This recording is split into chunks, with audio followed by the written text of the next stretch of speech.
मार्च का महीना जैसे जैसे बीत रहा है वैसे वैसे यूपी पुलिस में उसके मुखिया के चयन को लेकर कई सारी चर्चाएं चल रही हैं। देश का सबसे बड़ा पुलिस महकमा पुलिस फोर्स है उत्तर प्रदेश में, उसके मुखिया यानी डीजीपी के चयन को लेकर चर्चाएं हैं, कवायद है, क्योंकि यूपी को अस्थाई डीजीपी यानी कि पूर्णकालिक डीजीपी की आवश्यकता है। अभी जब से फरवरी में डीजी प्रशिक्षण रहे आरपी सिंह का रिटायरमेंट हुआ है, उसके बाद से यूपी में डीजीपी के चयन को लेकर एक नई चर्चा चली है।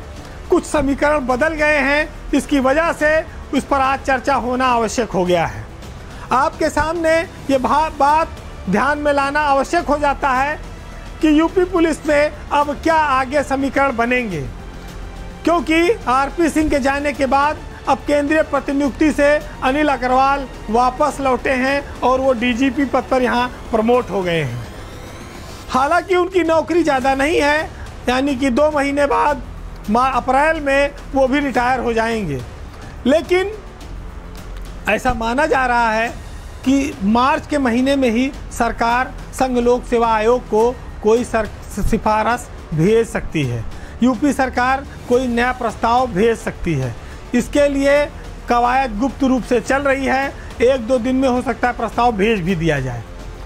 माना यह जाता है कि जब से डीजीपी का पद रिक्त हुआ है उस तिथि के आधार पर प्रस्ताव जाते हैं और डीजीपी के नाम का जो पैनल होता है उसका चयन होता है। लेकिन इस बार समीकरण बदल गया है, कई लोग रिटायर हो गए, तो इस फहरिस्त में अब थोड़ा बहुत बदलाव भी देखने को मिलेगा। अभी भी अगर डीजीपी के नाम का जो पैनल जाएगा उसमें मुकुल गोयल स्थिर हैं, क्योंकि उनकी नौकरी अभी फरवरी 2024 तक है, तो उनका नाम भेजना मजबूरी है। लेकिन वर्तमान में जो कार्यवाहक डीजीपी हैं डीएस चौहान, वो इस सूची में अब शामिल हो गए हैं। वो मुकुल गोयल के साथ डीएस चौहान को भी इस सूची में अब जगह है और वो कार्यवाहक रूप से 11 महीने से ये जिम्मेदारी निभा रहे हैं।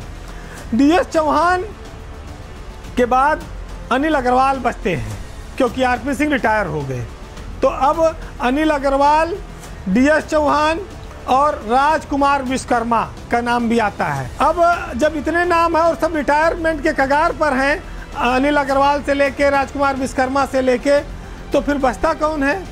तो बचते हैं आनंद कुमार, विश्वकर्मा, आनंद कुमार और डीएस चौहान, ये सारे लोग 1988 बैच के अफसर हैं। लेकिन आनंद कुमार के पास 1 साल से ज़्यादा का समय है, उनकी नौकरी लंबी है, वो डीजीपी पद के लिए दावेदार हो सकते हैं, क्योंकि उनका रिटायरमेंट अगले साल अप्रैल में है। ऐसे में ये चारों नाम जो 1988 बैच के हैं उसमें सबसे प्रबल दावेदारी आनंद कुमार की देखी जा सकती है, और संघ लोक सेवा आयोग को जो पैनल जाएगा उसकी कैटेगरी में आनंद कुमार फिट भी बैठते हैं। अब आनंद कुमार का डीजीपी बनना तभी संभव हो सकता है जब 31 मार्च को वर्तमान डीजीपी डीएस चौहान रिटायर हो जाएं या उन्हें सेवा विस्तार न मिले, तब वरिष्ठता के आधार पर आनंद कुमार वहां पहुंच जाएंगे। वैसे जो जानकार सूत्र हैं वो कहते हैं कि डीजीपी के चयन के जो प्रस्ताव है उसकी तैयारी चल रही है। अब इस पर लोक सेवा आयोग कब निर्णय करता है, कितने समय में करता है, ये उस पर निर्भर करेगा। लेकिन इस बात को लोग अब कयास लगाने लगे हैं कि शायद चौहान साहब बिना सेवा विस्तार के अब 31 मार्च को रिटायर हो जाएं। तो अब डीएस चौहान का अगर काल नहीं बढ़ता तो अनिल अग्रवाल अप्रैल में, राजकुमार विश्वकर्मा मई में, तो बचेगा कौन? फिर आनंद कुमार बचते हैं। आनंद कुमार सरकार की भी स्वाभाविक चॉइस हो सकते हैं, वो इस समय उत्तर प्रदेश में डीजी कारागार के पद पर हैं। लेकिन समय की बात है, कब क्या समीकरण बदले, राजनीतिक फैसले होते हैं, ये तो वक्त पर निर्भर करेगा। हम आप कयास लगा सकते हैं, बिंदुवार चीज़ें रख सकते हैं।